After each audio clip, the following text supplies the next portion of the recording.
ঋতু। সে এক সাধারণ মেয়ে, কিন্তু তার জীবনে এক অদ্ভুত ঘটনা ঘটে।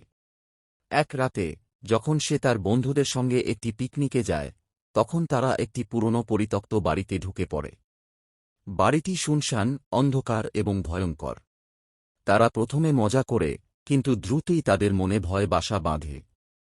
বাড়ির দেয়ালে অদ্ভুত ছবি আঁকা, যেন সেখানকার ইতিহাসে কিছু গা রহস্য লুকিয়ে আছে। ঋতু, যে সব সময় সাহসী ছিল, সে বাড়ির গভীরে প্রবেশ করার সিদ্ধান্ত নেয়। তার বন্ধুদের মধ্যে কেউ কেউ ভয় পেয়ে যায়, কিন্তু ঋতুর আগ্রহ তাকে এগিয়ে নিয়ে যায়।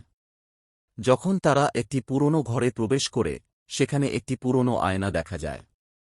আয়নার সামনে দাঁড়িয়ে ঋতু নিজেকে দেখতে পায়, কিন্তু হঠাৎ আয়নাতে তার প্রতিবিম্ব বদলে যায়। সে দেখতে পায়, তার পিছনে একটি কালো ছায়া দাঁড়িয়ে আছে। ঋতু ঘুরে তাকায়, কিন্তু কিছুই নেই। সে ভয়ে আঁতকে ওঠে। রাত বাড়তে থাকে, এবং বাড়ির অদ্ভুত আওয়াজ আরও জোরালো হতে থাকে। তার বন্ধুদের মধ্যে একজন, সোহম, হঠাৎ করে অদৃশ্য হয়ে যায়। ঋতু এবং অন্যরা তাকে ডাকতে থাকে, কিন্তু সোহমের কোনো সাড়া নেই। তারা বুঝতে পারে, এই বাড়িতে কিছু অস্বাভাবিক ঘটছে। ঋতু ও তার বন্ধুদের পালানোর চেষ্টা করে, কিন্তু বাড়ির দরজা বন্ধ হয়ে যায়। তারা বুঝতে পারে, তারা এই বাড়ির অভিশপ্ত আত্মার শিকার হয়েছে। ঋতু সাহস করে আবার আয়নার কাছে ফিরে যায়।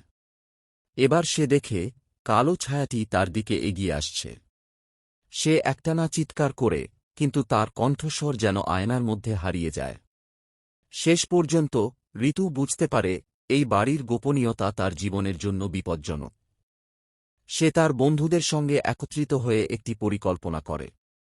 তারা আয়নার সামনে দাঁড়িয়ে একসঙ্গে চিৎকার করে, আমরা এখানে থাকতে চাই না। হঠাৎ করে, কালো ছায়াটি থমকে যায় এবং ঋতুর চিৎকার তাদের মুক্তি দেয়।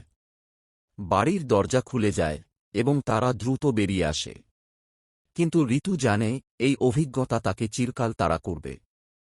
বাড়ির অন্ধকারে সেই কালো ছায়ার মুখ মনে রেখে, সে বুঝতে পারে, কিছু রহস্য কখনোই সমাধান হয় না।